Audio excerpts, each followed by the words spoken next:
fait. À Marly-Gaumont, y a pas de béton. 65 ans la moyenne d'âge dans les environs. Un terrain de tennis. Vous vous souvenez peut-être de cette chanson? Ah bah alors, écoute, pourtant, c'était donc il y a 10 ans, ça a été un carton, un tube. 2006, un rappeur qui Qui chantait n'aime ça. peut-être pas le rap, mais c'était donc Camille, donc il y a Camille, 10 ans. voilà, le voilà. Ça a cartonné, ce Oui, tube-là, ah qui oui, parce que s'appelait lui, en plus, très Marly-Gaumont. rigolo.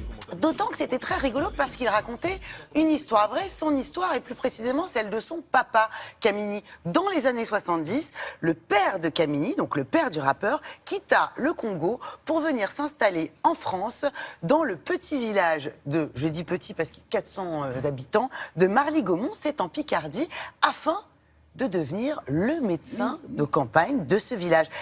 À cette époque, Il vient avec sa famille? il vient avec sa famille, ses 2 enfants, sa femme, très excité à l'idée d'aller, parce qu'il s'imagine que c'est à Paris. Mais le médecin leur dit non, les enfants, c'est un petit peu à côté de Paris. Bon, ils se retrouvent dans un trou, pardon, mais c'est un trou.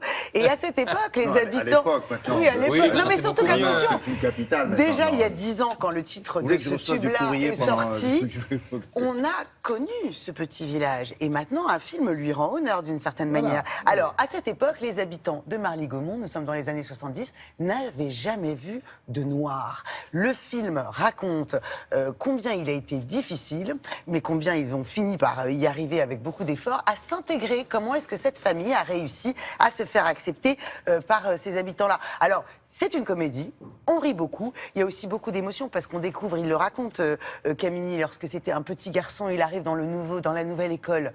Immédiatement, il est surnommé Banania, sa petite sœur la Noiraude, et puis sinon, le film reprend le bon vieux principe du choc des cultures qui fait toujours rire au cinéma. Lorsque des Congolais, par exemple, goûtent pour la première fois le maroilles, vous savez, ce fromage si fin. Une surprise.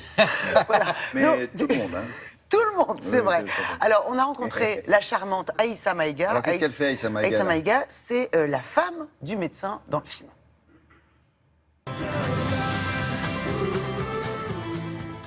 Bonjour Aïssa. Bonjour.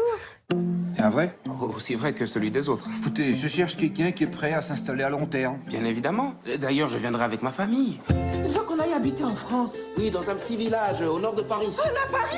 Enfin, c'est un peu plus au nord. Le printemps, les Champs-Élysées! On découvre dans le film, c'est assez étonnant, la fascination à l'époque qu'avaient les populations, notamment africaines, pour Paris. Oui, c'est vrai que ça fait partie des choses que j'ai pu percevoir dans ma famille.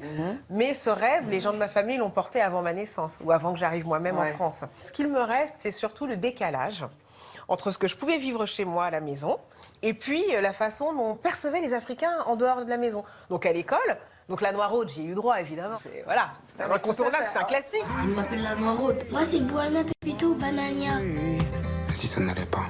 Tu auras au moins essayé. Et d'ailleurs, dans le film, on comprend bien tout ça. J'ai des souvenirs enfants comme ça dans certains endroits de province où j'allais, ou notamment à la plage, où tout le monde te regarde. Tu rentres dans un restaurant et c'était très pénible, quoi. Ouais, bien sûr. Mais c'était pas forcément du rejet. Allez, viens voir, il y a des noirs devant le baraque d'en face. Qui est con, lui.